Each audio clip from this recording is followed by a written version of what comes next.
delicious. That's delicious.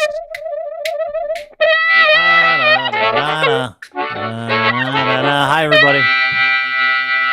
Great to be here. Is it? Up to you. Anyway, welcome to the show. My name is Dean, as always. My dear friend and colleague, co-host Lachlan Cross from 957 Cruise FM in Edmonton joins us, host of The Locker Room, the morning show, the biggest rock and roll morning show in the country. I think it might be maybe the last one left. Are you the last rock and roll radio show in this entire country? Listen, here's what I'll say. And I always of suck.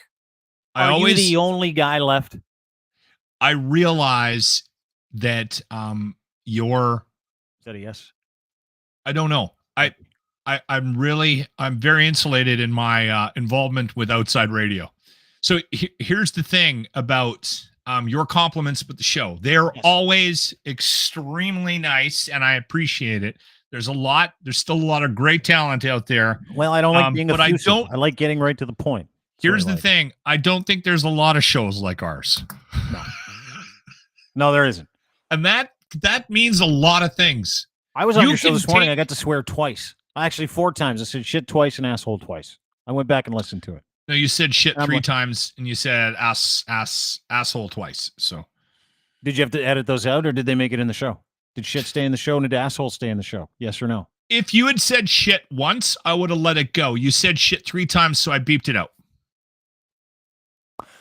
Thanks for censoring me, woke Lachlan. You know what it is? I find the beep funnier. I do too, actually. Yeah, you don't have to worry about it. It's funny too, because I'm watching everybody beep out swears online now too, on their like micro content. They're like, you put out promos. So like we'll do a show like this, it'll be an hour long, and then we'll put out a promo, and after we put out a promo, it has the language in it, like the F, the C suck, the MF, all that stuff. And I'm like even harder core folks in us that talk more freely than us are now beeping out their swears. And I'm like, I kind of like that. Maybe we should stop swearing. I like it too, actually. I like the beep. I do too. I prefer it to the actual word because the word itself can sometimes turn a lot of people off, right? I think the beep is more offensive. But like, aren't there? You know what I think it does? It leaves people going, "What did he say? I want to hear it now. I want to go hear the unabridged version. I want to go to the internet and hear I want to hear the whole fucking thing." So that I think it creates a little mystery. Number one, I think it's tactical. But to your point, I love a good F shot. C jobs, I love. C sucker, MFer, all those beauties. Yeah, I grew up with them.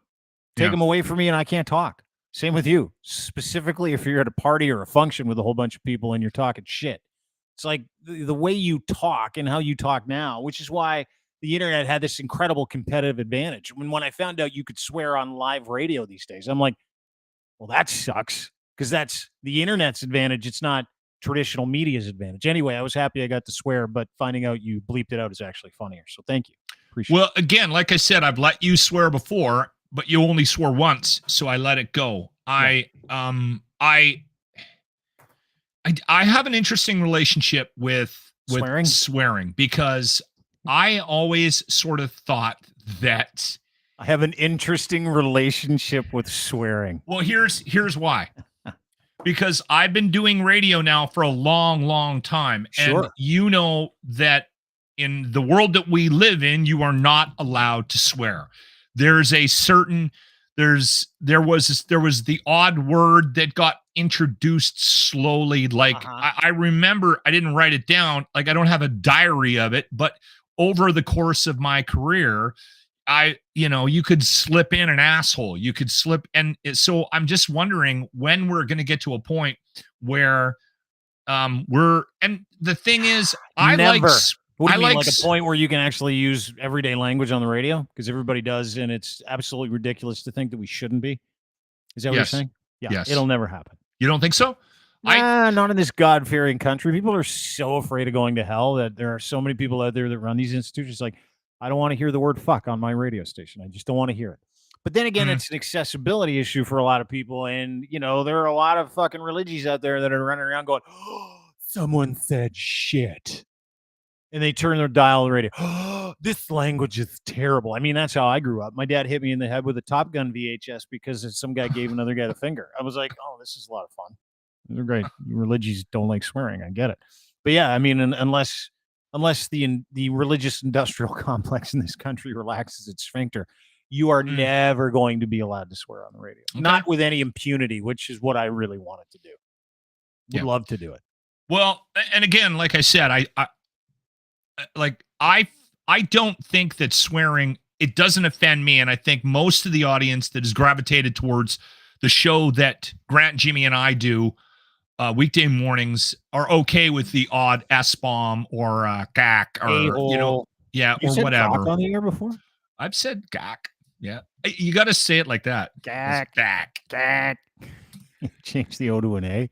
But I told you, like, when I hear if somebody drops an F-bomb, like on the phone or something, and we're live, I get this flop sweat. Yeah, I know. Course of adrenaline. I actually got it. Some loose mouth a-hole could cause you to lose your job. That's why, and it happens like all the fucking time. I got it. That anxiety at the beginning of this show today. Why? You want to know why? Yeah. What happened? So I'm very triggered by the harmonica in the intro for this podcast because that one, because I feel like I could have done a much better job, and I haven't been playing much over the last year or so, but we have a musical guest coming in on Friday, and I screwed up the courage to ask him, El Nevin, if I could play some harmonica with him on the show on Friday. And now I'm regretting that decision because, well, you're not very good. I've never been good. I'm a hack, but now I'm not good and I haven't been playing at all. So and you're going to play with the dude that plays. I'm playing with the guy that really plays. Okay. So anyway, yeah. Don't be nervous. Don't be nervous, dude. Just go and play. Play like no one's watching. Play like you're good. That's, dude, fake it till you make it. That's what I'm doing. I've been lying to myself for years. That's not advice you don't. It's advice well, you don't need to give okay, hold it. There's sometimes life throws you like a curveball where it's like, holy shit, I need to wake up. I can get out of my own stuff. And I remember once, it was about 10 years ago, maybe 15 years ago, and I thought I was quite the golfer because I was a scratch golfer. And I'm like a 3-4 handicap still. But anyway, I was like really good at golf. And I had this big head, this big ego, because I could do something really well that only a handful of people could do. So I had a big, listen, I didn't need help with my ego back then. No, zero. That's what I've noticed about you. None. No. You need zero ego help. No, I'm good. I've never had to call you on a Friday night to boost you up. Dude, I need to get you to believe in yourself, Dean. So I had this little massive Stuart ego. Smalley. So then I golf one day. A buddy of mine calls me, he goes, "Hey, do you want to golf with Ian Leggett?" Ian Leggett, 2002 Tucson Open, PGA Tour champion. He's on the tour for 15, 16 years. And I'm like, of course, because I'm really good at golf. What proceeded to happen over the next 18 holes was one of the most humbling experiences of my fucking life, where I'm like, I am not a good golfer. Like, I'm better than 98% of guys out there, but I am still not a good golfer. There's another gear. It was so humbling that I was embarrassed after I played golf with this gentleman. He shot like a 67. I shot like a 78, 77, something like that. I can't remember what it was because I shit my pants on the front, played well on the back. But like, you drive the ball like 100 yards past you and you're like, oh my God, I suck. And then when you're in the mix, like when you think you're good at something and you get put up against it with someone who's actually really fucking good or a pro, they do it for a living. You tend to come back down to earth, or you do what I did, which is like, I can't golf anymore. I was fooling myself. I am just a head case out here. So look forward to that on Friday when that real harmonica player comes in and hands you your ass. Yeah, you're welcome. I golfed on the weekend. I golfed on Sunday. The wife and I went out to Goose, and we did this promo with Goose Hummock. Locks, lost balls. So if you found a ball, you take it to the clubhouse and you get a free round. So we went out like once in June, once in July, once in August, once in September. Yeah. And everybody on the foursome got 3 balls, and we go out and proceed to shoot around and then just lose them. And I, you know what? I think they had between 10 and 15 balls turned in. They're still out there, by the way. If you're in Edmonton, go shoot around with the Goose. It's a great course, but it's a tough course, and I have had problems with it. Your balls made their way from your wife's purse to the golf course. That's exciting. Yes. Yeah. So anyway, just for the day though. All right. So anyway, I booked a round. Brian sent me out yesterday afternoon, and I had probably one of the better rounds I've had this year. I shot an 89, and I saw a video of you. See, exactly. And I was really happy about an 89. I was making great contact with the ball. Yeah. See, and so this is levels. This is levels. And I saw a video of you shit talking your father. Yeah. After you played around with him last week in Vancouver. And I don't know if you saw it, but I commented below on that video that said, if I did golf with you, which I probably shouldn't, there would be violence. I'm the king of shit talk too. I fucking love it. I've shit talked my dad. Like, his favorite thing in the world is to go for a round of golf with me. So we go in and we're tied. He's a great golfer. We're tied going into 16. And I went birdie, birdie, birdie to finish the round. Fuck off. Really? Yeah. So I shoot 77. So good for me, I guess. I wasn't great during the round. I should have been over 80. So I shoot 77. And my dad's like, he shoots like an 84 or something like that. 83. I can't remember, which is really good because he's like 72, right? He's old, super old. That's unbelievable. Incredible. So I am chirping this old fuck all the way around the golf course too. I'm like, you're too old. Your toenails are yellow. You probably need a colostomy bag. You can't swing anymore. You're the fucking worst. And all he did was laugh for 18 holes in 4 hours. So we got to the end. He's like, hey, dude, let's just keep the score between us. Hey, I go, no problem. So I record my dad. I'm like, hey, what'd you shoot? He's like, 82. What'd I shoot? He's like, fucking 77. I fucking hate you. And he loved it. He looked so angry. He was flummoxed, but he fucking loved it. Anyway, lots of stuff to get to today. Appreciate everybody being here. Kareem almost got in a fight on the golf course too. Oh, did you really? There was a fight on the golf course in Illinois, like a fist fight. Did you almost get in a scrap? Yeah. I on 18, he stood on the green while I was going to my ball, and he goes, "Your ball's in the fucking water." And he starts beaking me because we ran up on him a couple of times. And one time you hit into him on purpose. You can say you ran up on him, but you hit into him. No, he was having a bad day, and so he was taking a lot of shots that he shouldn't have been taking. And I thought he was done. I thought he was in the rough on 18, and he was and he shot out, him and his girlfriend, wife, whatever. And they started driving. So I'm like, all right, boom. And I fucking got a hold of one. I tagged one, and it did not go where I wanted to go. It went and looped up over the tree and over the water, and bloop. And he walked down. I saw him walk down. I'm like, what's he doing? So he walked down, threw my ball in the water, and then went up and hit his, and then waited for me on the green. That's not even passive aggressive. That's just I was nowhere near him. I was like fucking 70 feet away from him, but he went out of his way to throw the ball. Dude, who hasn't done that? When some guy hits into you or gets too close to you and you take his ball and you fight. Have you not rifled the ball back at somebody before? No. Are you serious? It's golf. Oh, dude, it's one of my fucking favorite things to do. It's golf. It's golf. Relax. Guess what he was driving? What? Black Dodge Ram truck. Yeah. Don't they all? Black on black. Beautiful truck. But a lot of angry men drive those things. If you're on the road right now listening to this podcast, and you're somewhere in Alberta and you're being tailgated, I would be willing to put a lot of money. Dude, I was in Alberta last week. Everybody's nice. I saw a lot of the fucking massive dually Dodge Ram pickups though, and each one of them had an angrier message as it went by on Deerfoot Trail. It was like, fuck Trudeau. Super fuck Trudeau. I even saw that one. I fucking hate Justin Trudeau. And they were all on Dodge Ram trucks. And they were all brand new, too. That was the other thing. If you're going to get tailgated by a truck, it's a black Dodge Ram truck or it's a white Ford F-150. I don't know why. But when guys sell their black Dodge Ram trucks, when the girlfriends make them sell them, they go buy a white F-150. Their girlfriends make them sell them.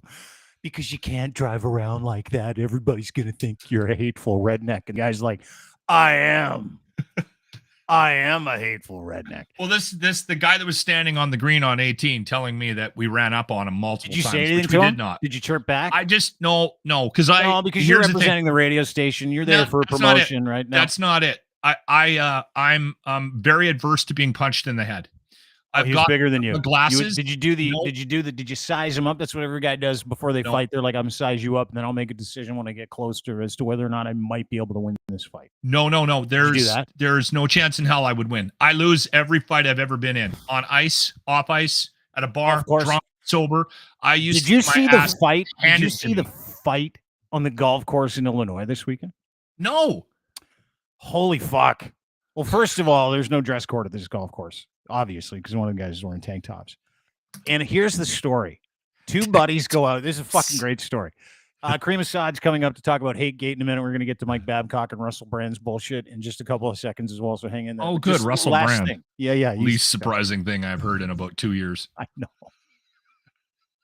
Yeah, when that story came out, it was like, oh, yeah. Anyway, we'll get to it in a second.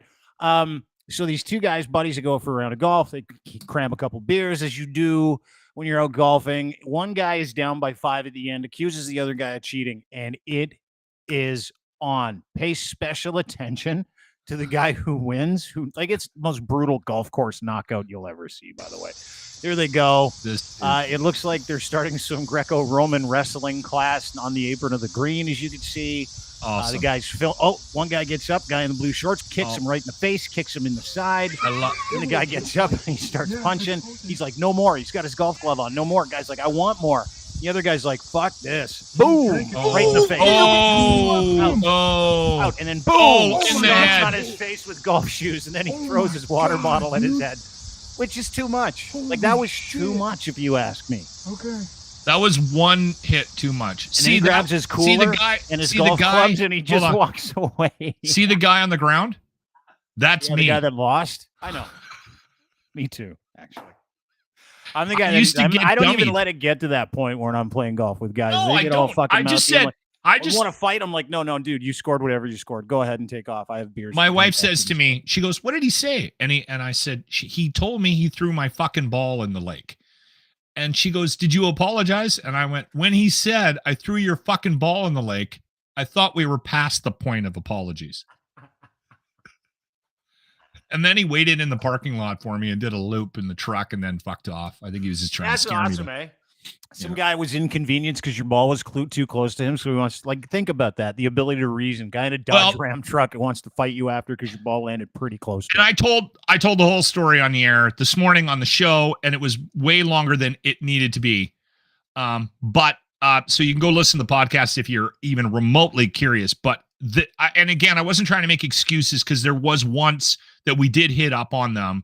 My wife is a 2-3 times a year golfer. She'll go out with me on a Sunday and she's got a beautiful swing, but she doesn't play very often. And so she also doesn't hit that far. She's 120 pounds, soaking wet. Soaking wet. I was waiting for it. Everybody says so anyway, so soaking wet.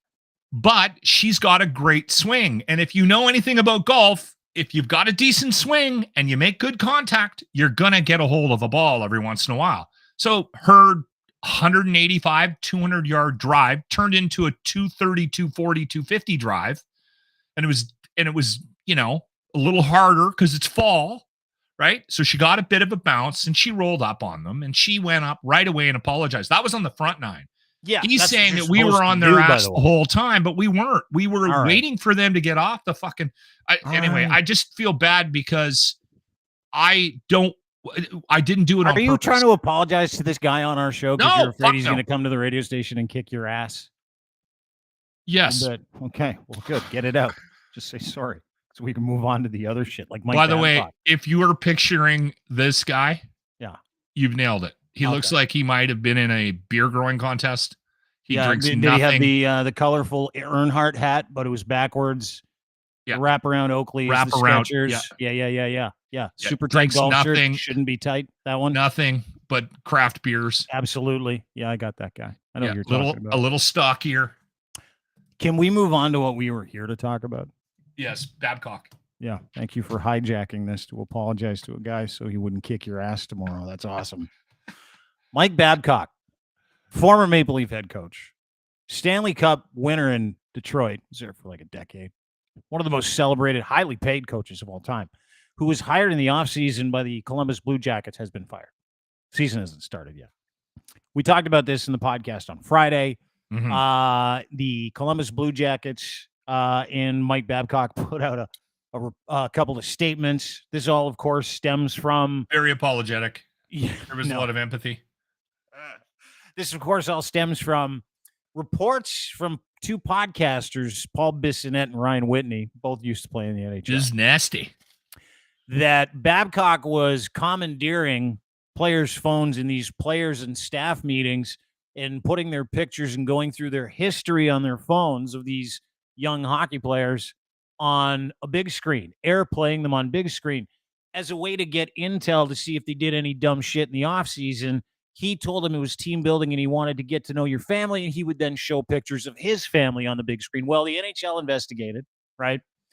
Then the NHL investigated real quick, as did the Columbus Blue Jackets. They put out a statement going, nothing to see here. Everything's cool. Don't worry about it. Everything's fine. It's all good. It's all good. Then Mike Babcock puts out a statement. He's like, this is ridiculous. This is just team building. And then Boone Jenner puts out a statement. We went through it on Friday. Basically, the NHLPA then steps in and goes, okay, we have more than one report of this, and some reports from players that were involved in this that didn't like it, and it kept happening. So what happened over the weekend? Columbus meets with Mike Babcock. Babcock meets with Columbus and the NHLPA. They all get together, and they basically tell him, you got to quit or we got to fire you. Those are the two choices they gave him to save face, to not look like a complete fucking idiot, which he already did. Yeah. He quits, puts out this statement. No, a long fucking time ago. Upon reflection, this is Mike Babcock's statement. It came out yesterday around 4:00. By the way, no one gave a shit about this. Analytically, this is not a story. Upon reflection, it's become clear that continuing as head coach of the Columbus Blue Jackets was going to be too much of a distraction. I guess. While I'm disappointed to not have had the opportunity to continue the work I've begun a month ago, I know it's in the best interest of the organization for me to step away at this time. I wish everybody in the organization well in the upcoming season. The Columbus Blue Jackets also put out a statement, I guess. So that's not it. That's Babcock's original statement, which is fucking hilarious now when you think about it. While meeting with their players and staff, asked them to share on their phones. Boone Jenner was like, yeah, it was no big deal. Well, this is today. Statement from the Columbus Blue Jackets ownership group and Governor John P. McConnell. Our ownership group is deeply frustrated and disappointed by the events of the past week. We've been in contact with John Davidson, Jarmo Kekalainen, and our management team throughout this process. We are in full agreement with Mike Babcock stepping down and Pascal Vincent leading the team as our head coach. We had a candid conversation with our leadership after the last season about our goals and expectations for growth and progress on the ice in 2023. So we hired the biggest asshole in hockey. With a fucking track record of being an asshole that goes back 30 years. Yeah. Those expectations are still in place and we can still be achieved. We do not anticipate further changes to our hockey leadership team. This is where it gets really funny.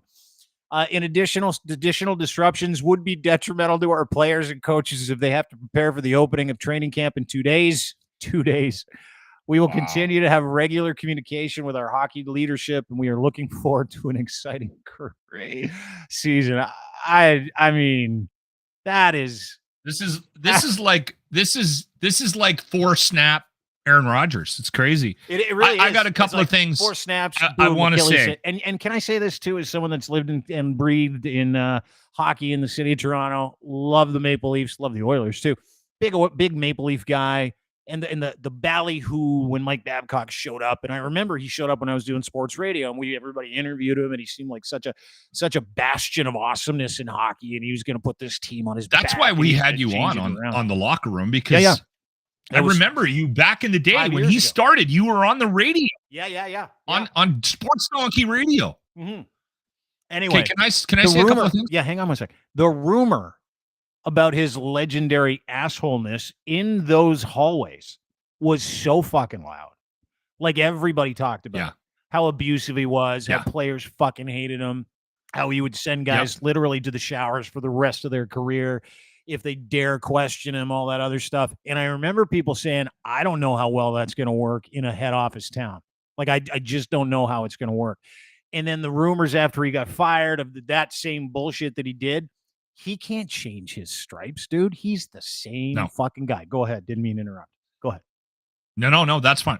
He's a narcissist. And I think the thing is, I think there's a little bit of column A and a little bit of column B. I think you got column A, you've got a guy that is he's in the wrong time, right? He is not capable of managing people in this era.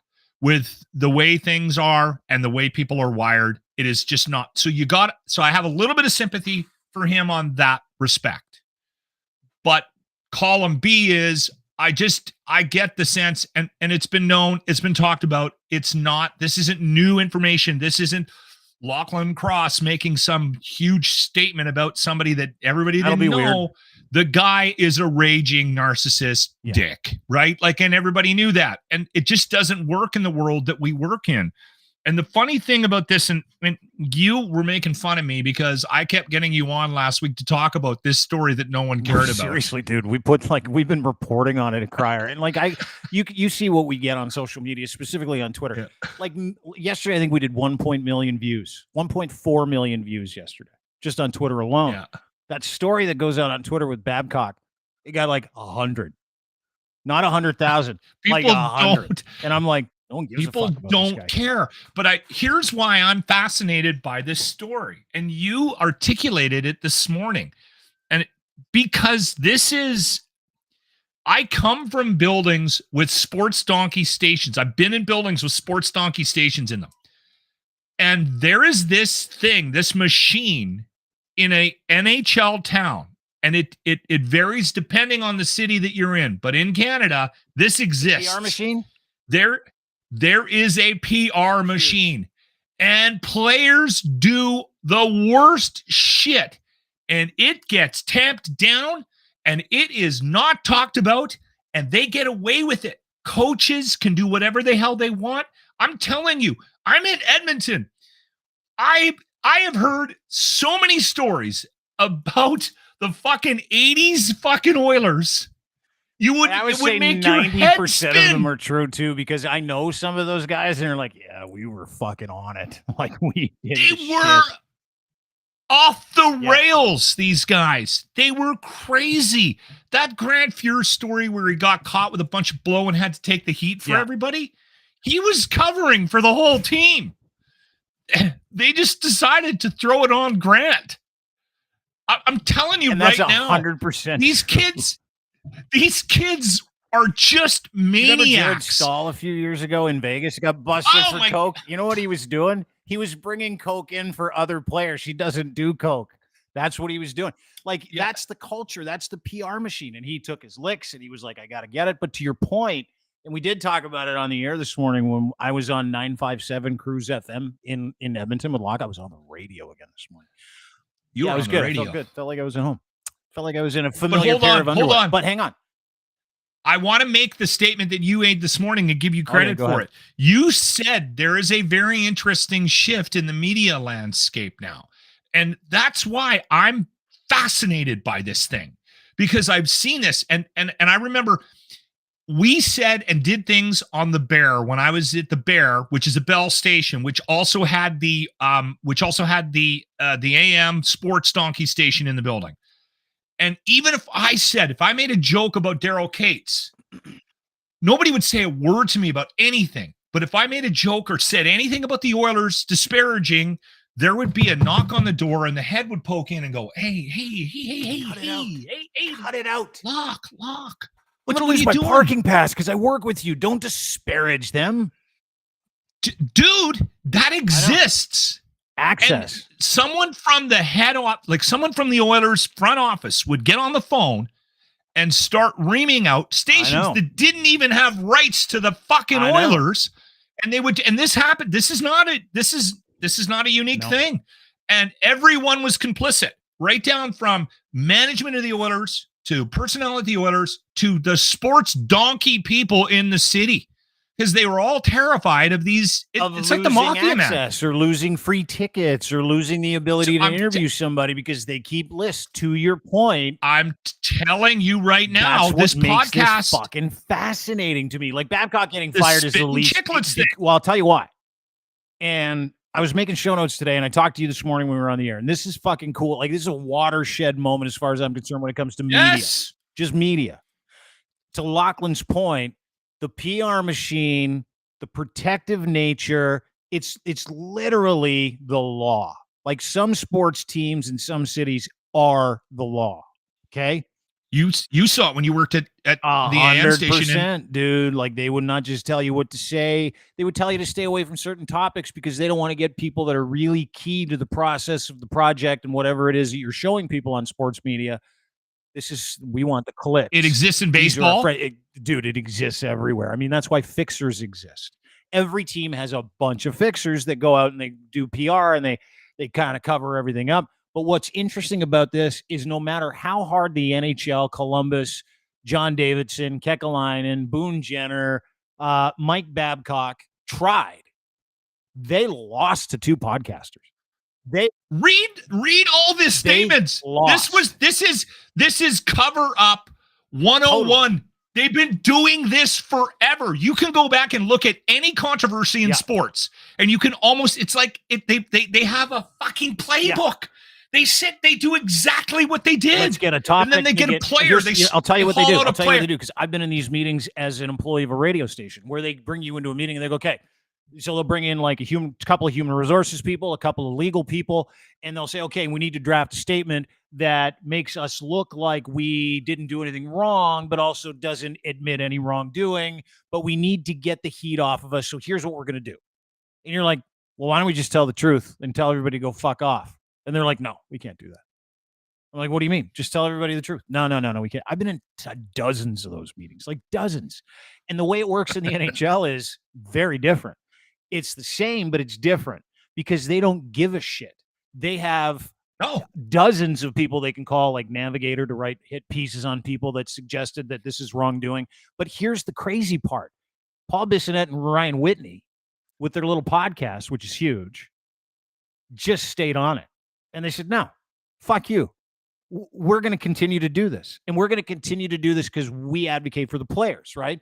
So the leak turned into a water fucking fall, right? And for the first time that I can remember, a couple of podcasters absolutely decimated the NHL PR machine. Like, I wonder if people are aware of this and this story, important it is, because this is huge. This is a moment, because and I don't want to give Biz Nasty any more credit than he deserves. Well, there'll be no living. Speaking of a guy that doesn't need any help with his ego. And listen, if you look behind, if you scratch at Biz Nasty's past and his history, you'll find stuff. You will. I know that. Yeah. So everybody's got the history, right? That's why I put mine on social media all the time. That's why I'm like, yeah, I did all that stuff. I was an asshole. And it's easier to combat that stuff. But like, that's the other thing is Biz better be careful. Both those guys better be careful. Because there's one thing I know about the NHL. It is that they do not take this stuff like, it's not like you're going to start seeing people look into the people. You're going to start seeing that. But in terms of watershed moment, this is huge. Karima Saad is standing by. I want to bring her in because we got a couple of stories that we want to get to. Karima. We got carried away. Hi. Hi. On the Babcock. Yeah, Mike Babcock totally Babcocked himself. You love sports, so that's why I didn't bring you into that one. Karima, it is so good to see you. I miss you, Lachlan. It's been a while. I was thinking about that today. I was thinking, you know what? What about me? I haven't seen Karima and her beautiful red glasses in months. So nice to see you. How are you? I'm good. Before we get to Hategate, which is a big deal, wrote a great big expose on the Canadian Anti-Hate Network. Something that you and I have been. I'm going to need some background on this, just so you know, because we'll get it all. I've been paying attention a little bit to but I don't have all the ins and outs. How many so you people guys do? Need to give me some context. How many people do? That's what makes this story so dangerous. But Karima, let's get into this. Mm-hmm. You're a lawyer, right? And we're going to get into legal process when it comes to the Hategate stuff that you've been putting out. Can we talk about Russell Brand for a second? Can we talk about him, Russell Brand? Sure. Because some stuff came out over the weekend. And not sure if you're aware of it from a legal perspective. So Russell Brand was accused of rape, sexual assault by multiple women. And I put here, we know he turned into an alt-right wing psychopath. And the stories of his assault range from the last 15 years, very credible women. Some have put their names on the actual allegations. Some have provided medical documentation of the accusation. And I find the whole story fascinating, sad, obviously sad, the abuse of power. We're in this position again, but I also find it interesting because it sort of leans into some of the stuff that we talk about, some of the stuff that you talk about. But, the Russell Brand thing is interesting because about 5 years ago, he decided to run all the way to the other side of the equation, right? He decided that, hey, I'm done being a comedian. I'm going to write books how you cannot trust any complex. You can't trust the military complex. You can't trust the media complex. You can't trust the medical complex. And it's this thing that he's been doing for some time, right? And we've always known he's been a free thinker. We've always known that he's paraded himself around as this, philosophy giant who's had this major change of heart. He used to be a heroin addict, all that other stuff. But I find the markers here really incredible. And I find them incredible because these stories have come with some very serious evidence or proof of the allegations. Whether or not you believe them now doesn't matter. But where there's smoke, there's fire. And sometimes where there's fire, there's fire. But I want to talk to you about this before we get to Hategate because it kind of leans into, the conspiracy world or the idea that you don't have to be accountable for the things you do depending on what you believe in the story you tell people. You know what I mean? But also there's legal processors. So how do you when you look at this as a lawyer, you look at the allegations, any allegations as a lawyer, specifically with Russell Brand, how do you look at something like this through a legal lens where you don't pass judgment or you don't kind of go, oh man, this has got to be true. All the allegations and the actual receipts that I've seen, they kind of just scream at a common sense individual, right? That these allegations are pretty serious, not just pretty serious, any allegation like that serious, but there's something here. How do you just discount it? Yeah. That's where I'm at. I don't know how I do that. I don't know how we do that innocent till proven guilty thing with this guy.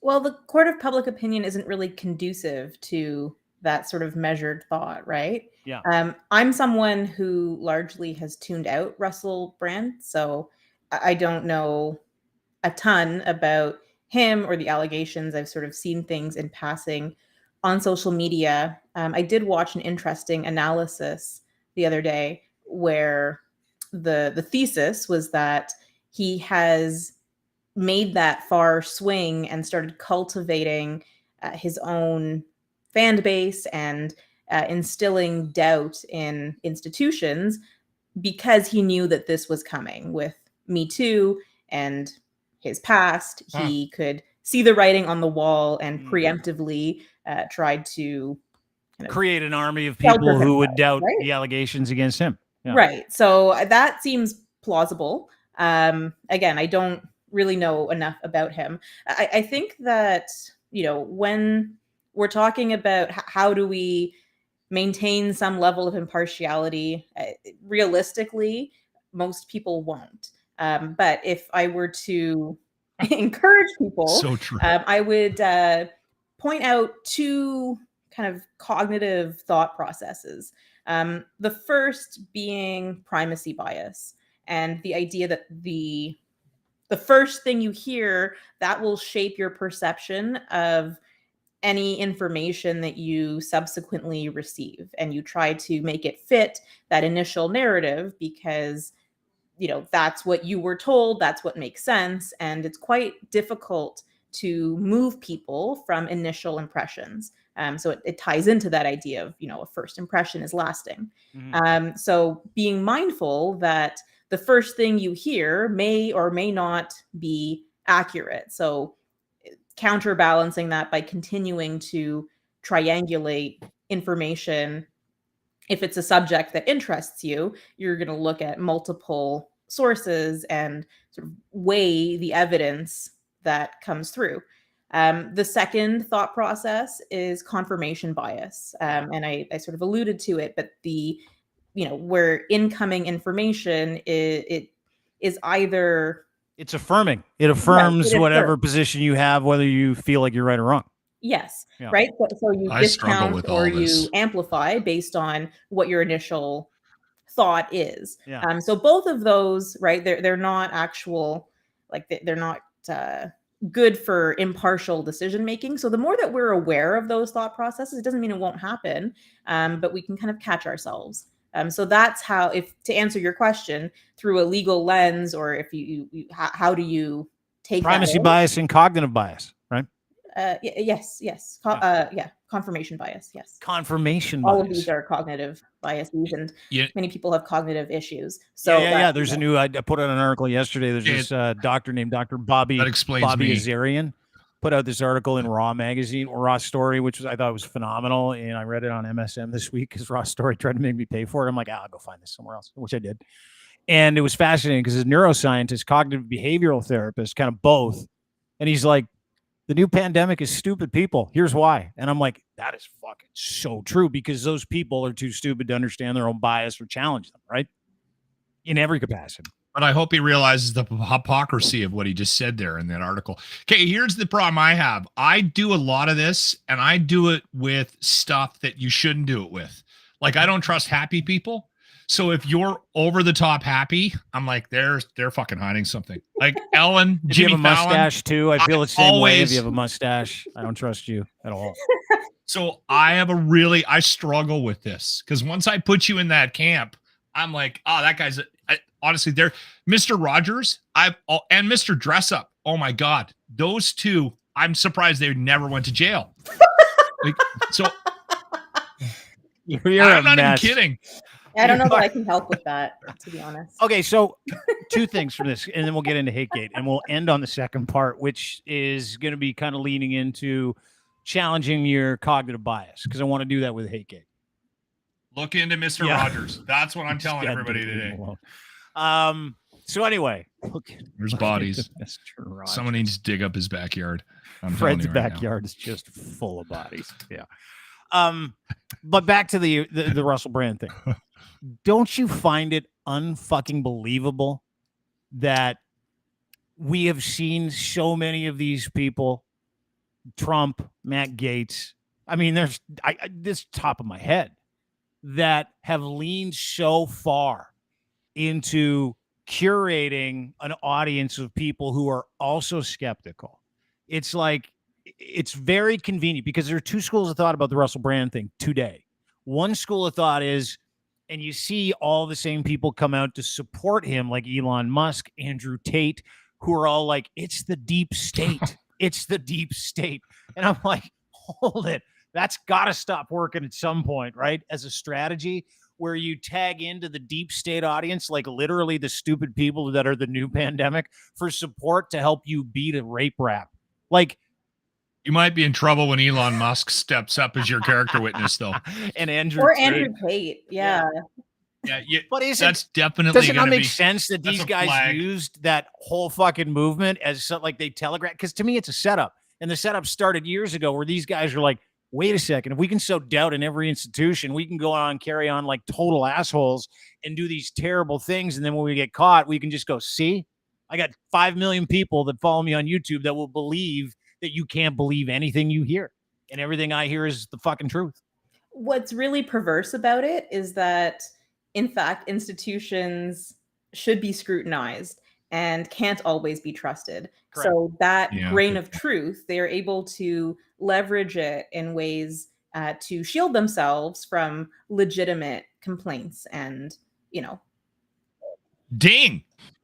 And it masks the real conversation we need to have. Like, do you know what I'm saying? That was what we are so divided right now, that we can't have these conversations about some of these institutions that are getting away with shit, right? Can I say this quickly? And I hate to interrupt. Guaranteed it's not quickly, so stop saying that. Just say, can I say this? No, but hold on. Not all right-wing nuts are like hiding something. I mean, Tucker Carlson, I mean, look at him. I mean, that guy, he's got to be telling the truth. Yeah, he has to. If there was a Mr. Dress Up and Tucker Carlson, you could only save one. Lachlan, what are you doing? Oh, Mr. Dress Up right now. I was trying to be funny. Okay, so let's get into that. Let's get into the cognitive bias thing, because you wrote an expose called Hategate, which is this incredible investigative dive. Lachlan needs backstory into it. If you haven't read it, you can go to crier.co. You can have a look. And this was a world-beating article that you and Elisa Haddigan put together, the Hategate affair unmasking Canada's hate industry. Now, I found this fascinating for a couple of reasons. One, because I've been along with you on this journey that you've been having, trying to figure out how people who say they're fighting for Canadians and Canadian values and decency and morality, can do stuff like this when they have an issue with your content. An account that was created by someone that is associated with the Canadian Anti-Hate Network, Cooter on a Scooter, allegedly that's you, and I'm just going to use the language because it's brutal.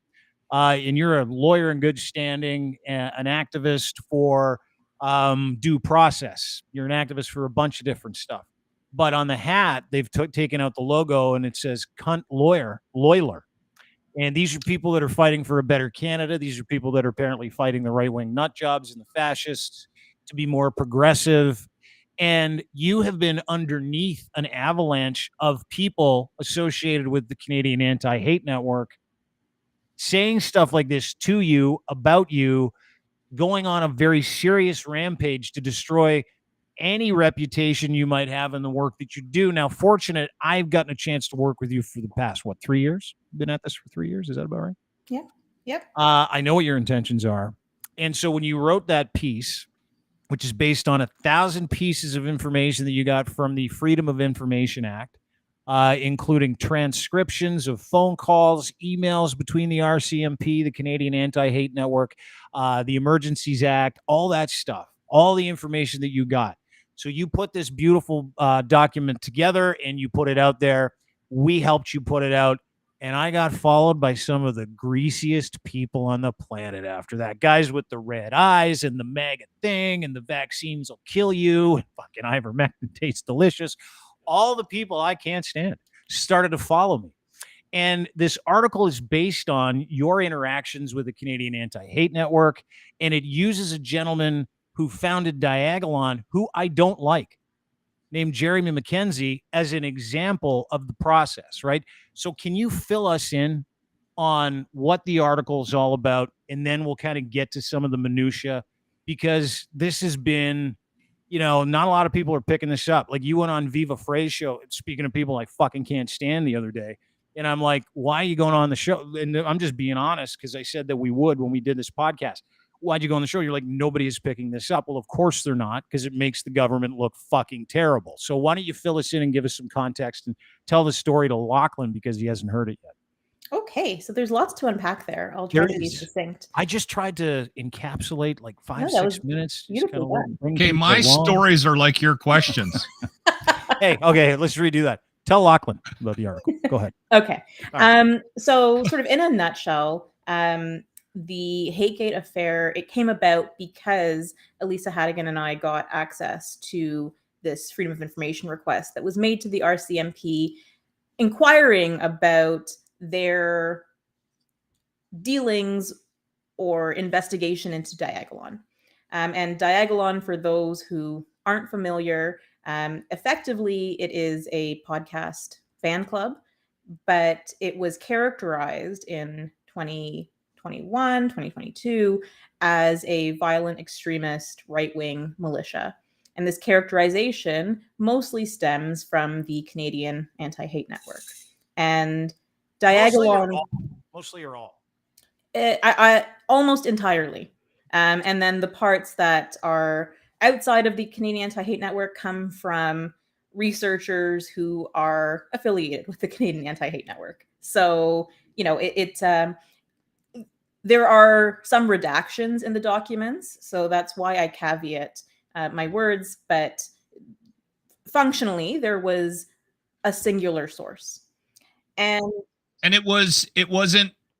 it's been classified as a terrorist organization, but it hasn't. That's the point. Okay. So that's the point, Lachlan. All of this was nonsense. It is a podcast fan club.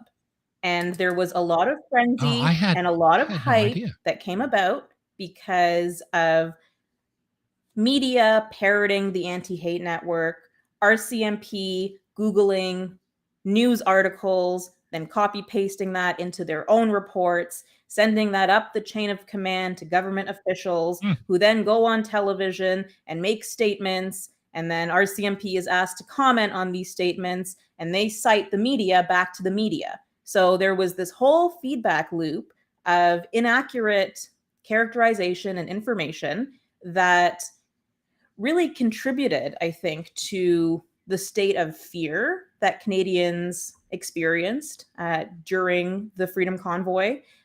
It's not the sole or determinative reason for the Emergencies Act. According to Commissioner Rouleau, it factored in, but it wasn't, the only reason. What the narrative that the Canadian Anti-Hate Network helped the RCMP and the media, according to your article, the narrative that Diagolon was a dangerous cell of militia idiots, which I believe they are idiots, but a dangerous cell of militia idiots who were working to possibly, and this was part of the thing, maybe bring arms to the convoy. Is that correct? The Coots border crossing, they were brought up a lot around that. Heavily connected to Coots, but based on the presence of a couple of homemade patches, and there were other patches present on vests that were not discussed at all in the media. So if that's evidence, then it was sort of a tunnel vision look and emphasis on only these homemade patches. And the fact that the founder of Diagolon, at a couple of meet and greets, I think twice, met with one of the individuals and Coots, but he wasn't in contact with them leading up to the Freedom Convoy, during the Freedom Convoy.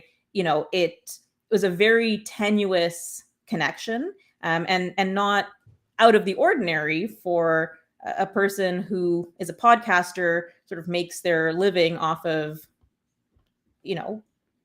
interacting with fans. So very, very tenuous connections, but overstated in the media, and the constant repetition. And that's another sort of cognitive trick to consider, where something repeated often enough becomes accepted as truth, even if there's no factual basis for that. So the long and short of it is, and this is, I think, the point of HateGate, is that law enforcement, media, the government, they were repeating inaccurate information to one another. And the key source of this comes from the Canadian Anti-Hate Network. And, a main section of the report delves into the history of anti-hate, of some of the key personalities, of its research methodologies, and there's much to be desired. And I think that we can sort of take away from this that what's effectively a proxy organization for the government turned civilians against other civilians. And that, if we're talking big context, polarization, division, that's at least one half of the equation. Okay, so hang on. Give me 1 second, Locke. I just want to encapsulate that and bring people along with us, if we can, just for a second, because I'm good at it. I'm good at a lot of things: fishing, golf, and encapsulating conversations. I can also make the shirt shit out of chicken vindaloo, by the way. Made some on the weekend. Anyway, let's just recap. So your assertion in the expose, HateGate, unmasking the hate industry, assertion is that the arrest of Jeremy McKenzie, the painting of this group like Diagolon, was done basically solely on opinions with a lack of evidence, but opinions that came from one organization that receives funding from the Liberal government. Is that correct? That is an NGO.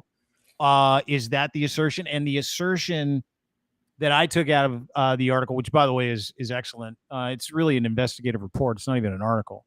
And if you go to crier.co, you can read it. Or you go to Karima's feed at Karima Rules, you can read it as well.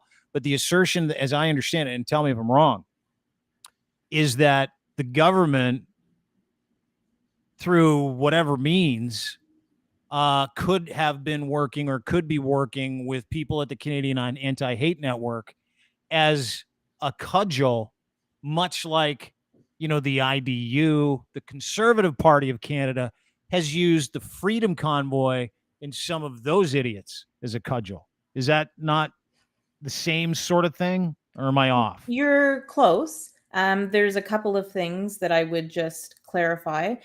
Fight each other. They're getting. It's like they've militarized just a lefty group of extremist idiots to fight each other. I could be wrong. That part, yes. The arrest of Jeremy Mackenzie, and this is all detailed in the report. It's primarily the RCMP that has been going after him. And it's worth noting that one of his most popular videos was a scathing takedown of the RCMP and how it responded to the Portapique massacre. And a lot of those views were subsequently echoed by the Mass Casualty Commission. So this is someone who has embarrassed the RCMP.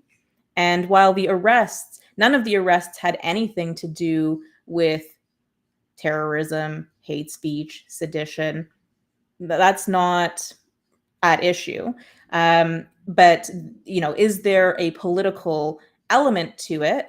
It remains to be determined in court, but there are motions being made. There was a disclosure motion where it came out that there's potential political interference with the Premier's office, with the prosecutor, with police in Mackenzie's case, right? So there's a lot of moving parts here. And I think that, in sort of understanding the bigger picture, appreciating that, there can be many things that go wrong simultaneously, right? Like a comedy of errors that's not so funny.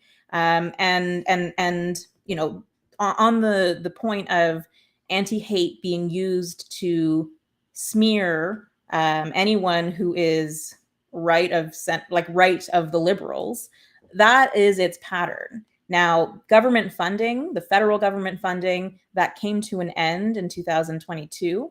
That was going to be my question. So it's not presently, as far as we know, government funded. I cannot speak to all of its income streams. I don't know. But back when this stuff became a thing, they were government funded, correct? Yes, up until, I believe, March of 2022. Right. So, during the relevant time frame, yes.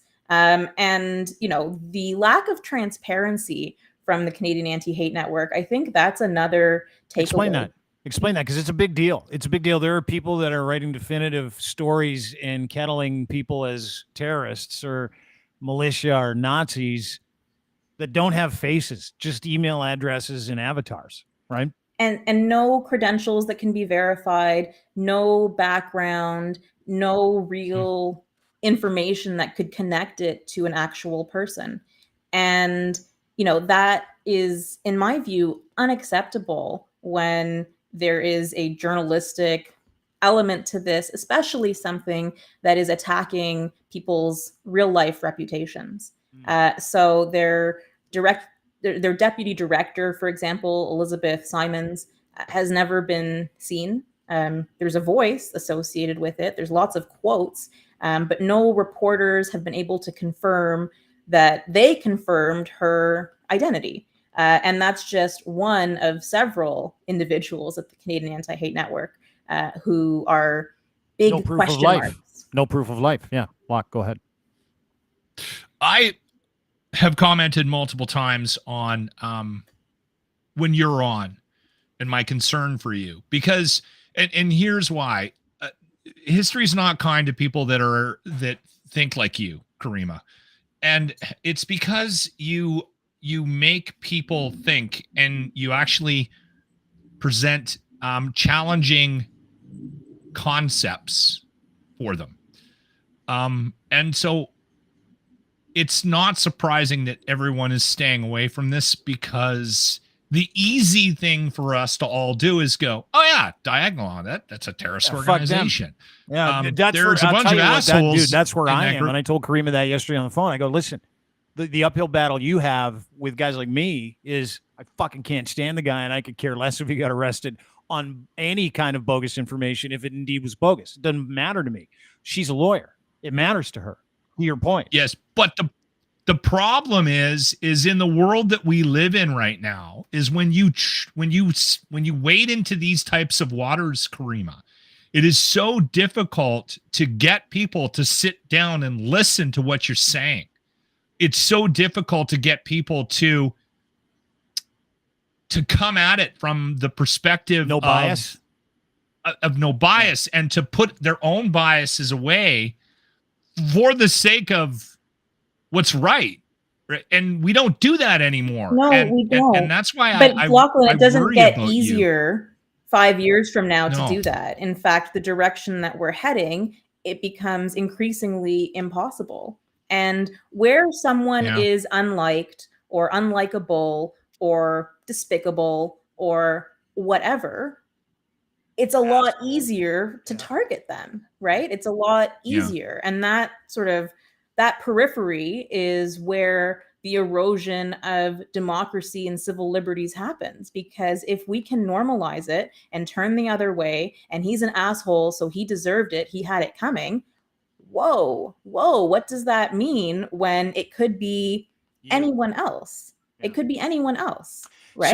So let me ask you something, because you make me think, right? And this has been, I think, and I don't like it. I don't like it. It bothers me. First test between you and I in our work relationship. You and I have had some tests. This tested me, and I'll be truthful with you. And you and I have talked about it, because the last thing I wanted were Jeremy McKenzie's fucking loser friends following me going, "Yay, Dean!" Right? It was like, they still hate you. It's okay. Oh, good. I hate them too. But this is a part, just so you can sleep better tonight, Dean. They still really despise everybody you. fucking hates the right people here. Then I can't stand those pricks. And listen, I can get into why. I can get into the threats that they sent my way. I can get into the fucking losers that are involved in that. I can get into the terrible things they've said about women, whether or not you like Pierre Poilievre's wife or not. I mean, there are terrible things that members of that group have decided to do, but I can't take their personal inventory. And I know everybody's young and dumb at the same time. I get it. Totally get it. I may have a documented history of saying things you shouldn't on the radio. I get it. I totally understand. But here's the problem I have. I have a really, really hard time advocating for that guy in any capacity, or any of those people in any capacity. What has the blowback been like for you based on that? Because that's something we run into, right? Is the cultural idea that you shouldn't be talking to them. And I don't think you should. Like, from a person-to-person standpoint, you know how I felt about your relationship with these guys. I know why you have a relationship with them, because it is based in a democratic principle and the rule of law that you hold very dearly, and you spent your life studying to become a lawyer, so I get it. But how do you answer those people that are like, why are you fucking helping this guy? So, the report shouldn't be misread as an unequivocal endorsement of Diagolon or the podcasts or anything they say, right? The impetus behind this, and I go through it in the first chapter, is my own experiences growing up as a visibly brown Muslim person post 9/11. And I have seen how the state apparatus can be weaponized against innocent civilians, and how people will cheer it on. And, that contributes to a much worse country for all of us. And the shift, and maybe Muslims at this point, we've stopped being the biggest demons. There's been a change, a slight shift in focus. People still don't like us, still don't trust us, but there's been a slight shift. And, I have witnessed that, and I can recognize the same patterns. So for me, it's very like, that's the motivation. It has nothing to do with the individual characters at play. It has to do with the way that systems and institutions and the people behind them are harmful to democracy. And that's not a foregone conclusion. There's ways that we can adjust course and become better as a society rather than devolve. But that doesn't happen if we're comfortable to just look the other way because that's the easier thing to do. And the personal blowback that I receive, you started with that image, which is quite racist, quite misogynist. That's been my daily experience for 2 years now.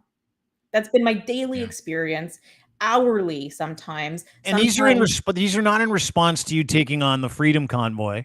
These are in response to you suggesting that legal process might not be top of mind for the people in this government, with this liberal government. These are people that support Justin Trudeau. These are people that love the Canadian Anti-Hate Network and literally believe everything that they say, that, hey, listen, you want to make a great world. And the Canadian Anti-Hate Network says it in their literature. The network's mandate is to counter, monitor, and expose far-right hating, promoting movements, groups, and individuals using every legal, ethical, and reasonable tool at our disposal. Now, we have the ability to track these accounts. These accounts promote everything that they do, everything the Canadian Anti-Hate Network says, and they're calling you a cunt and using racist imagery. And again, this is Dr. Doom, he's scooter on a scooter. This is your daily experience of you trying to get to the bottom of a legal question or ask questions about democracy in this country. That is a good picture of you, though, Karima. You look great. Yeah, you look red great. Glasses. Yeah. You look happy. It looks like a different time in your life. It's matter. So that picture actually, incidentally, was taken in 2022, and I was recognized as a Toronto trailblazer for my work in cannabis and social justice. So it's very, when I say that this could happen to anyone, that is a deeply personal statement because it is happening to me. I am not a bigot. I am not a transphobe. I am not a racist. I am not misogynistic. I am not anti-Black. Wait a second, anti-Indigenous. Wait a second. You forgot a plant for Nazis. I'm not a Nazi or a plant or a white supremacist. I barely, anyway. But it. So it can happen. You're saying you're lucky. We're lucky that you like us. Is that what you're saying? I stopped myself. From being mean. Right. So why am I I don't know. It's actually, it doesn't make a whole lot of sense from sort of a personal metric because all this does is bring me grief. But it's still the right thing to do. And if I follow that moral compass and it leads me off of a cliff, but I'm confident in the moral compass, that's that's it, right? And the same I think that's why the same people really loved it when I covered the convoy, right? And in fact, I think that's where some of the vitriol comes from. These are former fans who feel that they were duped because she was being mean to those guys, and now she's being mean to us. You were never mean. I know I was never mean, but people reacted sometimes in mean ways to the fairly neutral content that I put out and kind of attributed that to me, right? And so now when suddenly I'm looking in all directions, and that was an evolution for me as well, because I was one of those people who very reflexively said, oh, the Canadian Anti-Hate Network, they do good work. Didn't they offer you a job? Didn't they offer you a job at one point? They didn't offer me a job. They offered to have a series featuring my comics. And, we didn't reach an agreement on that. It didn't work out. No hard feelings, I guess, from my end. Until, Never say no to the Canadian Anti-Hate Network if they ask you for a comic. Ever. So I just want to say one thing before before we go and I forget. Today I sent a note to Dean and I said, hey, come on, because I'm obsessed with this Babcocked story and you're the only one that'll talk to me about it. So come on my radio show and we'll do a hit. And then he sent me a text back as soon as we were done recording. He said, you want to do a pod today? Karima's coming on. And I had I honestly, I swear to God, and I'm not trying to make you feel good or anything like that. I was I had a moment of excitement because I really, truly do. I love you. I do. And I mean that from the bottom of my heart. You're a very special person. And I do worry about you. And the one thing that when I walk away from these conversations with you, I do have, I take pause, and quite often I will reevaluate myself, and then I'll drink that out of my system in the evening. But the one thing that I have been thinking about a lot lately is these conversations that I avoid. And there's some personal shit that I'm dealing with right now. And I am one of those guys that puts up Goiter's walls back. and shuts His goiter's doors. back. He's been too much salt, Yeah. too much meat, too much beer. His goiter's back. Just letting you know. It's not that. It's not that. I got a good diet, except for the alcohol. But I've been also thinking about the content perspective, and I've been putting some pressure on myself to try to open up the door to conversations that I've shut the door on in the last couple of years. And I've done it because I'm protecting myself a little bit, because of the backlash that I will quite often get from both sides, regardless of my point of view. So I'm just like, oh, you know what? Screw this. Why would I even bother having this conversation? It's just going to piss off everybody. And there's a bunch of stuff that I can get into. It's not worth the citing any examples here. But the one thing, and the interesting thing about what you do is that you force people to think about things, and it's if uncomfortable they listen to you too, by the way.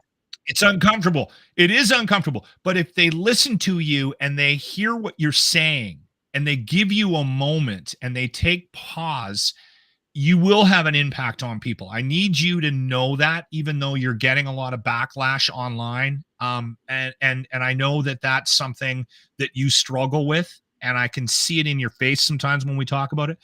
And I don't know how guys do it. Some people are very good at negotiating tougher conversations, and I gravitate to a lot of comics that are really good at opening up the door regardless of what stance they have, and allowing a conversation. Like a couple that I can think of right now, like Bill Burr, Shane Gillis, who I'm fairly new with, and again, I think he's got a host of other issues, but these guys are opening up the doors to conversations that we haven't been able to have over the last couple of years. And I think it's a good thing what you're doing, even though you're coming at it from sometimes a very unfunny perspective, Karima, even though we get a smile out of you on the podcast. That's why we're here. We're here to make these things funny. Karima, you need to keep up what you're doing, because and as much as I'm like, get into fucking puzzles, what are you doing? As much as I'm that guy with you, I sense that this is something you need to continue to do. And you know what? It's not easy. It isn't. And I dip my toes into these conversations very rarely. You live it, and I get a little bit of whiplash from the backlash that I get. Like we talked about the 15-minute cities. I was like, brought that up on the show, and it was like, what is going on? I didn't almost get fired. I'm like, what is going on here? Like, I had both sides, pro 15-minute city and anti 15-minute city, hating me. Well, I think they just used that as an excuse because they hated you in the first place. But that's what I think. Well, that's a good thing. Here's another thing you should do. And this is, well, you're already likable, so this doesn't count. Dean and I have done this for years. What you do is you put somebody on the show that is either more despicable than you, or somebody that's really likable. Like I got the little guy, Jimmy. Everyone loves the fucking little guy, so I can be more of an asshole. You need to hire someone else to get. You need a third scooter. You need an asshole, third asshole on a scooter. Yeah, Lee, maybe the guy. If I could, on the point of these conversations being difficult to have, we're also actively being primed not to talk to people, right? We're being told you can't associate with so-and-so because they liked someone's tweet who retweeted this other guy, so all of them are Nazis, right? Like that's the level of discourse. You know, when you say it like that, it sounds so fucking stupid. I have so-called journalists going through my likes and retweets and then going to the accounts of the people who own them and not engaging with the substance of what was said. But, 3 years ago, 2 weeks ago, yesterday, they said this. And so it means that this is an endorsement of that. It's foolish, right? That's foolish. And, back to what we started talking at the outset, that I was on Viva Fry. It's not because nobody else picked this up. People will pick this up. It will happen. I'm not concerned on that front, but I do prize the ability to be able to enter different echo chambers and interpret the report for what it is and push back against what it's not, and have that come from my own mouth. So I do not give a fuck about this. What did you say? Smear by association. Say that again? It doesn't matter. I don't care. I believe you said you don't give a fuck. I don't. I know. I love you for it too. I don't. That's where you have to live. Clip not this give one. a fuck Clip island. this one, you guys, because they really got upset when I said, so what if I'm ambitious? They fucking hate that clip. I do not give a fuck. Guess what? Neither do we. Great crew. I love it. Yeah, and you shouldn't. But what we should care about is a couple of things we mentioned. And to Lachlan's point, I think what you've uncovered is the idea, and I think you've been doing it for a while, and I think that all the receipts have been there. The idea that two of Canada's main political parties that trade ownership of this country in your bank account have militarized and radicalized people purposely through really bunk methods, Facebook, fucking bullshit websites with fake bloggers, religion, business. They have radicalized. And if you're not paying attention to this, you got problems, because Karima's laying it out. And we've been trying to tell you this for a long time. There is no innocent party here. There is no innocent political complex. They're all doing the same things. Whether they use the Canadian Anti-Hate Network, in my opinion, to radicalize people to put out tweets that call Karima a cunt, or paint her as in a very, very racist way with a monkey face, which we've shown twice on this podcast. These are people associated with a government proxy agency that have been told, you need to fight back. You need to fight those people. Well, guess what everybody at the convoy was told? You need to go fight those people. So you've got two political parties, the Liberal, I'm just going to fucking say it, the Liberal Party and the Conservative Party, weaponizing Canadian citizens against each other for their own PR benefit. They're making you destroy your life for their own PR benefit. You are marks. That's all you are. You're cogs in the fucking wheel. And they force you. And you're collateral damage in a lot of cases, and when people like Jeremy McKenzie, which I could care less, go to jail, or when someone on the right or the left goes to jail, or they get sued, or they get sued for defamation. I just want to point out, I don't care. Nobody cares. Nobody gives a shit about you people. Nobody. I don't give a fuck. And I'll tell you this too. This is the other thing. All of those people fit into that one category of the new pandemic. You're stupid. You're dumb. You don't know your own knowledgeable limitations. You don't know where your intellect begins and starts. And now I'm dude, this is the truth. You can say it's not. I'm going to defend the dumb guy. I'm not going to defend the dumb guy because I'm sick of it. I am the dumb guy, so I got to defend the dumb guy. But I'm not that dumb. Diagolon was a terrorist organization. There's a political class, and there's everyone else. I just want to say this. I am not dumb enough to give a politician or a party control over my fucking mind and my reality. There are millions of people out there who have, right? That's my point. Sorry, I didn't want to interrupt you. Go ahead, Karina. My bad. But I'll just reiterate. There's a political class, and then there's everyone else. And then within that everyone else, there are foot soldiers who are mercenaries, ones who are in it because they genuinely believe in the cause, people who get wrapped up just because of the stream of the influx of media and sort of what's happening online, and it's intoxicating, right? Hate is very intoxicating. It's also very lucrative. So we have to, leave some room for patience and grace, because at the end of the day, we all need to continue to coexist. And we would be much better off if, despite our differences, right, we And there are frameworks in place to deal with differences that are actually, that are actual hate, right? There are frameworks in place for that. And rather than trying to expand the definition of hate so that anything we don't like gets caught up in that, we need to be very rigorous and appreciate that political winds can shift. And so the only thing that matters is rule of law and protecting human rights and civil liberties. That's it. Yeah, that's well put. And here's the thing. All of that is very nice. Those people are stupid too. I believe that. I believe you have to have Dunning-Kruger to make a sign. You do it for a living. It's different. To make a sign and show up to a kid's book reading, no matter what side you're on, and waste your weekend being angry about something you can't change that has nothing to do with you. And what kind of person believes that's a productive option? A dumb person. Every time. An idiot. Someone who lacks the ability to reason. And I'll tell you what, Dr. Bobby Azarian laid it out. They are a threat.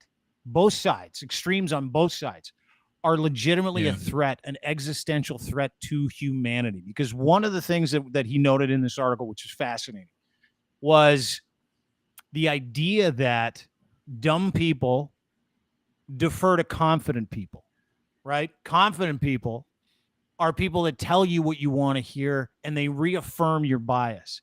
So they feel like they're not always smart. Exactly. Donald Trump, is he a genius? No. Lauren Boebert, is she a genius? No. But I would sit next to her at a Beetlejuice presentation. In a second. Is anybody involved in creating your reality through a series of hateful things? Are they smart? No. Not at all. None of those people are smart. We legitimately live when pandemics of stupid people are worse than legitimate pandemics. I always worry when we go down the stupid people path because I think that a lot of people, I think a lot of people get hijacked for various reasons. I think a lot of people end up down a path that they don't necessarily intend to go down to. And I don't always think it's an intelligence thing. I think sometimes it's where they're at in life. It is, but it's a lack of ability to understand your own intellectual limitations. Like when someone says, and this is Dunning-Kruger in a nutshell, but Karima, when someone says to you, here's what you should do, here's how this works in law. How many people without a law degree come up to you and tell you about common law? How many? How many arguments do you have? Probably quite a few. And you sit there and you humor these people. These are the people that show up to those rallies, right? Well, I know how the law works because I read it on Twitter. It's literally these stupid people don't lack IQ in most cases. They lack like a complete understanding of what they don't know. And they go with what they do know, and they will fight you to death, even if you're a lawyer, on legal things, right? We've seen people do that with doctors for the past 3 years. These are not smart people. And they never will be. A lot of time they're overcompensating though too, Dean, right? Like because they don't want to be perceived as what they wrong what too, they that's have insecurities about. Right? I also don't think that, people are irredeemable. I think that people can shift, can learn. It is not easy to meet people where they're at. That's actually very difficult and burdensome and draining work to do. But we all kind of have to do it a little bit because again, it's what's the use in separating between putting one on a pedestal and someone else down? You're stupid. I'm reasonable. Okay, but where does that actually lead us? Where does that lead us? Right. So you can't see. That's the thing is you're never going to change anybody's mind. You're not going to educate anybody. And here's the thing: the way out of this is that person. I think Karima does. I think you and I will never educate anybody because we're idiots. Too set in our ways. Like I am. I think that's I am what we're saying out committed loud. to the idea that every single problem we have is because we have dumb people that are really powerful and they escape their basements. Like I really do believe that, and they found each other in chat rooms. And there is legitimate metrics to actually prove that. I think the real pandemic is actually cowardice, not stupidity. Because I think that that's well put. If the facts are presented to them in a way that they can understand and grasp, maybe not everyone picks it up, right? But there are people who will actively not understand because they are afraid to resile from an existing position, to admit that they were wrong, to see someone else in a different light. Yeah. So cowardice is actually the real issue to address. And I think Karima just nailed it, because that's why I have such a problem with the, it's just a collection of dumb people, right? Because I bet you there was people, and I'll use this. Would you rather be known as a coward or a dummy? Because neither of those are good. Anyway.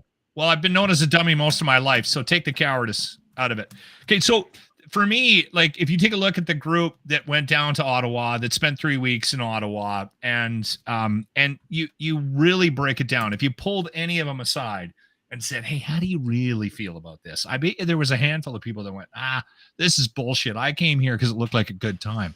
And the thing is, they had the inability to step up and say, hey, I don't know, maybe we shouldn't honk our horns all day. Like, I mean, they knew that they couldn't. Yeah. So Karima hits on something very powerful. We are followers in a lot of situations. It's a tougher road when you break the wall down first, right? That's why I have so much respect for Karima. As much as I make fun of her for what she does, or not make fun, but like not bring to her up face, my though. concerns about Just what she does. Yeah. I do think we need to encourage and support the people that are doing things like Karima's doing, because it's not easy work. You're stepping up in a room full of people, and I know people. I have people in my life. The biggest fear they have, and these are confident people, the biggest fear they have is speaking up in a room full of people, right? And that is a very common thing. That's why I always step up for the dumb guy in the room, because I think a lot of people get involved in something, they get dragged along, and along the way, they might have some doubts about what it is, but they get too far in and they just don't have the courage to say, I don't know, let's not paint Nazi signs on the flags today, guys. Right? You know what I mean? Like, I think that's very intuitive. And that's the first time I've heard Karima say that specifically, but she's been hitting on that for the last couple of years we've had her on the podcast. Well, I say this all the time. She's a better person than both of us, right? Oh, hands down. I mean, that didn't even need to be said. As much as I love the unbiased look at things so that we can get all the information, my bias plays into everything, right? Like the whole thing with Mackenzie. I'm like, I don't give a shit. I remember when you went to the EA, I'm like, do you remember us talking about it? I'm like, what are you doing? Like, why are you doing this? And you're like, because I want the truth about a couple of subjects. And not only that, this is a legal issue. This isn't whether or not you like somebody, Dean. And I'm like, all right, okay, I get it. And then we got into it again, not even into it. The way we get into it is like, I'll say something, you'll say something, and we'll need a minute to think about what it is, because you do content that makes me uncomfortable. I was uncomfortable, not when you put the story out, because it took you somewhere else and people just logged onto the story about HateGate that laid all this stuff out, and sole sourcing information from the Canadian Anti-Hate Network to the RCMP to create a narrative that put a gentleman in jail for months, right? Based on a couple of bloggers that might not exist. I mean, the story is fascinating. And if the shoe was on the other foot, we would all be like, this is incredible. This is like, if this happened to someone on the left, right? If it did, if it was a conservative government, every news outlet in this country would be covering it. Every one of them. And they would completely credit your work as an unbiased reporter who covered the convoy and didn't like what she saw because it was untoward and illegal. But no one talks about that, and that's the part that frustrates me now, is that, you're going on this media tour with this incredible piece that says, hey, listen, you might not like the guy, but let's talk about due process. Let's talk about the legal system. Let's talk about the law. and where this came from, because it's important, because it could happen to you and any one of the 37 million people that live in Canada. And that's fucking worth a look. That's worth an education.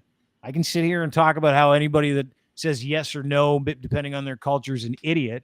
And I truly do believe that. Still, nothing anybody here says can make me not believe Where that. can we go to see the report? Crier.co. Karima? It's also my pinned tweet. It's a bit lengthy. So, take it in. How many in pages chunks. is it? How many pages? It's 85 pages. It's a novella. That's what it is. And But it reads like another that. question. Have you had any interaction with anybody from mainstream media that looked at this and said, hey, hold on, can we have a conversation? Do you have a minute for, a cup of coffee?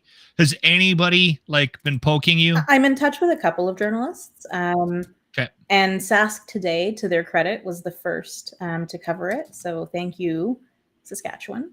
There's some very progressive people in Saskatchewan. And, we'll...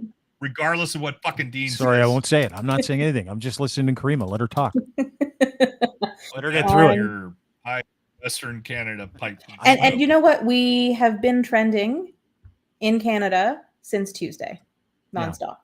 So it's a fucking people are big talking story. about it, right? Yeah. There's something to unpack here. It will take time, but it's there, and it's now up to us what we do with the information. Are you going to keep writing? Because this isn't. Yeah, I know that you just opened the door, right? We talked about it this morning. I know you just opened the door to this subject, but are you going to walk through it and make a mess in the room and show everybody where the shit is?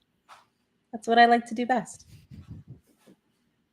I do have a tree puzzle downstairs. It's 1,500 pieces, and I can mail it out today. It's a nice birch scenery. That's good. And smoke a big gagger Yeah. and do I a think puzzle. I'll upend the status quo instead. But thank you, Lachlan. Atta girl. You do it. All right. You okay? We're good. You sure? Need a phone call after this? Do we need to shoot the shit? Need to have a laugh? Get on the No, end of we're- one we're tonight good, at around we're 9 good, we're good. o'clock. Smoke a bowl, do a spaces. You want to do that tonight? We could do the spaces. All right, we'll do that tonight. Good to see you. Likewise. Karima Rules. Karima, Saad, It's awesome to see you again. Yeah. She is Take Bye. care. Take Thanks, care, my Karima. friend. Find her at sadvocacy.com, at Karima Rules on Twitter. That's courage right there. Yeah. I don't have that courage. We There's don't- so, a lot of different. Like we I don't like deserve to. her. No, we don't. I like to spin a yarn. I like to open things up. I like to take it out for a spin. That woman is Yeah. unbelievable. Like just a rock. And and it's funny because when she wrote the piece, I had people cancel interviews. Like, I can't do an interview with a network that supported a racist, Jeremy McKenzie. And I'm like, all right, whatever. I totally get it. But it is so hard to do content now. Not even because you're going to get in trouble for it, right? Because you might upset one of your legion of online fans, and they might tell a whole bunch of people that you support a racist and you platformed a racist. We're not a platform. That is an investigative report based on 1,000 pages that she got from the Freedom of Information Act. She's not defending Not at all. them. She's Here's saying what happened. they're not beyond being defended, is what she's Bingo. saying. And the thing is, what happens in a lot of the conversations that we have today is you immediately get put into a camp. I see it all the time. And that's why I've been, the last couple of months, I've been dealing with this about having conversations and doing content and getting into stuff that I've been avoiding because it's just, in my mind, it wasn't worth it. And I'm like, that's just a fear thing. There was a period of time where we were sitting down, and to be fair, I think a lot of organizations were doing it. Like, you got to stop talking about Trump. You got to find another thing, right? Because it was every day, and then you become scared to talk about it because the side that supports them, when you shit on the dill hole. It is very loud and aggressive, and so they have tactics to try to put second thought, a thought in your head. You second guess the things that you would normally do, and the direction you would take something, right? And so you second guess yourself. Like, I mean, it's been in my head. You know how many things, because it used to be, when we first got Twitter, it used to be you put something out, you get blowback from like blue check marks. You're like, it's probably way offside if the blue check marks told me that I'm offside, right? And as a blue check mark, like an original blue check mark, is one of those things that you looked at, right? Now everybody's got a blue check mark. Today, Elon Musk is like, I'm going to turn Twitter into a pay-for-use only model. So he's going to charge everybody for it, right? Everybody. You won't be able to use it unless you pay. That is now what he's saying. But he also said he was going to remove the block feature a couple months ago, and he didn't do that. So who cares? Who gives a shit? But, it is amazing how many people, and again, let me reiterate my extreme disgust for anybody in Diagolon or Jeremy McKenzie. Extreme. It's allowed to have due process. Doesn't matter how disgusted by him I am. Yeah. And to say that is dangerous in this climate online. To say that in a podcast is fucking dangerous, and people won't. People will stay away from the content. Well, then we're fucking not having conversations about anything. The conversations we need to have, and it boils down to everything. I mean, it seeped its way into almost every conversation. I find it entertaining that bringing up Joe Rogan will set off certain people, right? Just babies. Again, dumb people. Well, stupid people. I mean, we've done it to ourselves too. Like I know that I make fun of you, and it's in jest. But your shirts are awful some days. But no, if I bring up Elon Musk, your hatred for that man is funny to me. It's funny because the guy clearly got to a certain point in his life, whether you like him or not. And I'm entertained by the amount of consternation that you know what it is have for someone you never met. Totally. And I bet you if I met him, I'd still fucking hate the guy, right? So exactly. Yeah. So sometimes I'm like, should we talk about Elon Musk today or no? Because I'm just going to wind up Dean, right? And then that's no fun. Just a really good-looking, pale-looking guy yelling at the blue mic in front of him. You know what it is? I'll tell you how I come at everything now. And more people should do this. More people should. I'm convinced of it. Is that, again, most dumb people, the political complex, like the political class, they come at everything as like, it's this choice or it's that choice, right? We vote for that guy if we want this. We vote for that guy if we want this. Or I'm going to vote for those guys because they share some of my ideology. I'm going to share it. I look at everything, whether it's Elon Musk, politics in Canada, the United States, right versus left. I put it all through one filter only. It's values. What are you showing me? Show me what you are. Show me. Don't tell me. Show me what your values are. Mm-hmm. Virtues. Show me what virtues you hold important. Values, courage, wisdom, temperance, justice, truth. I mean, what are the tactics? What's important to you? What is your internal compass? And when I look at a guy like Elon Musk, he has no internal compass other than his own. So his values are purely selfish. So I fucking hate the guy because he's not here for humanity. He's here for him. Same thing with PP. Same thing with JT. Same thing with everybody who calls himself a politician. Same fucking thing. They adopt the values of their party. But the really key thing is that a lot of people will hide their true values, true virtues, and what they really believe, and they hide behind religion. They hide behind politics. They hide behind business. They hide behind anything. And they'll say, well, I'm infallible because I believe this, and you should believe the same thing.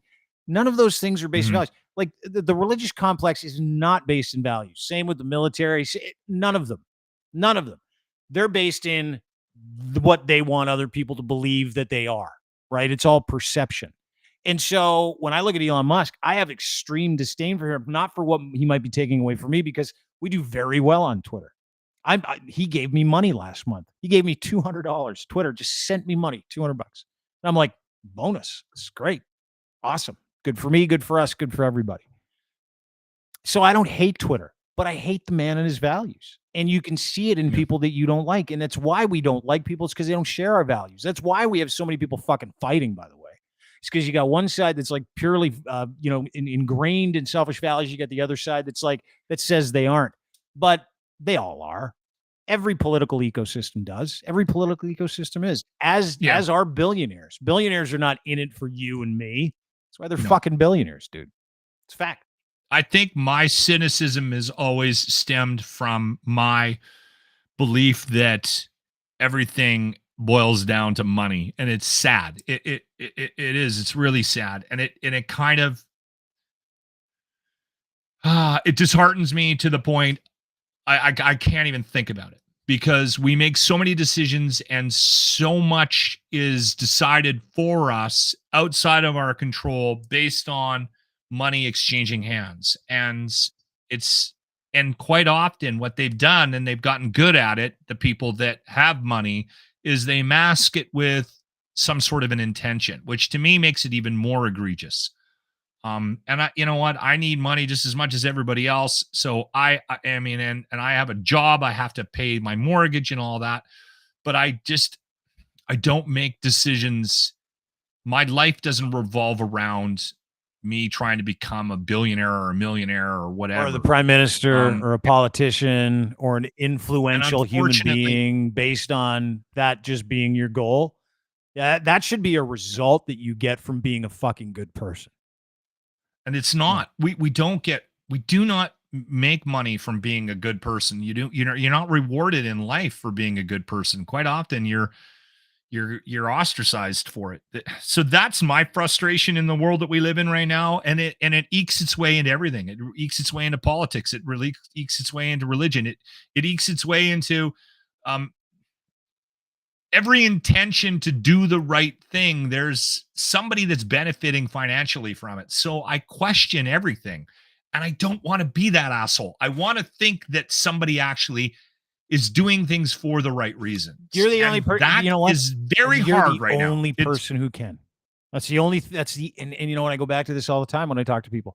You're the only person that can do that. You can't count on anybody else. Maybe your wife, maybe your kids, maybe, to do the right thing for people around you, including you. Come on. Who else? Well, fuck, nobody. Yeah. Nobody. And if you're waiting for accountability, self-awareness, critical thought, community-mindedness from politicians who just want access to your tax ounce of loyalty. You're not getting it. It's not happening. No, I'm not. But that's disheartening. Welcome to the real world, dude. Where you focus on you. It becomes more apparent as I get older, and I don't want to be that cynical prick yelling at a cloud. Well, then you get busy doing your own life and having your own opinions, which is what makes Karima so special. Thanks to Karima for being on the show today. Karima Saad. You can follow her at Karima Rules on Twitter. That's where she's very strong. You can go and read her Hate-Gate thing there and draw your own opinion. I would never tell people what kind of opinion to draw from what she wrote. I can tell you what I drew from it, which is we have a radicalization process that political parties in this country use to force Canadians to hurt each other. That's what I see. Yeah. And that is a problem. But anyway, thanks to Karima for being on the show. sadvocacy.com is where you can get a hold of her. Thanks to Lachlan Cross, 957 Cruise FM in Edmonton, at Lachlan Cross on Twitter, 957cruisefm.ca. Listen every single weekday morning. Thanks for having me on this morning. Appreciate it. Good to see you. That was a lot of fun. That was a good pod today, buddy. 143. Thank you, Karima. Thank you to Karima. Thanks, Lach. We'll talk to you soon, buddy. He's gone. Just like that. Thanks, everybody, for spending time with us today. Appreciate it. Listen, couple things. You can call people libtards, cons. You can make everything pejorative. Fucking read. Just read. Read things you don't want to read. Learn about other people. Learn about things. Instead of just deciding that you hate somebody because they said something that you might disagree with. They might be right. How fucked is that? And you being wrong shouldn't scare you that much. I'm happy to admit it. Very happy. Anyway, have a great day, everybody. Appreciate you being here. And don't forget, as always, brought to you by our friends at Cantork. If you're looking for torque wrenches in heavy machinery, forestry, nuclear, railroad, steel, doesn't matter. These torque wrenches, bolting solutions, loosening and fastening solutions. These people at Cantork make the best torque wrenches in the world for everybody overseas. Every single industry that requires a custom solution when it comes to bolting, they make it in Canada, Edmonton, Alberta, Canada. All their manufacturing in Canada, support a Canadian team at Cantork. Go to cantork.com. Ask him for more information. Do yourself a favor. His name's Colin Livingston. Deal with him. Great guy. Super dude. One of the greatest.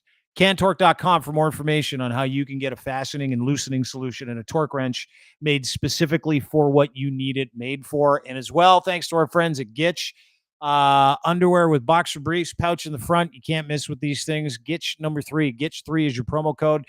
Go to Ed's Fine Imports and order today. I'll send him anywhere in North America. That's what he does. These are luxury branded underwear, boxer briefs, pouch in the front, unbelievable waistband made for every level of performance. Walk, run, probably swim in these too and look like Michael Phelps. And it just says Gitch on these things. It's perfect. The pouch is big enough for Canadian men too.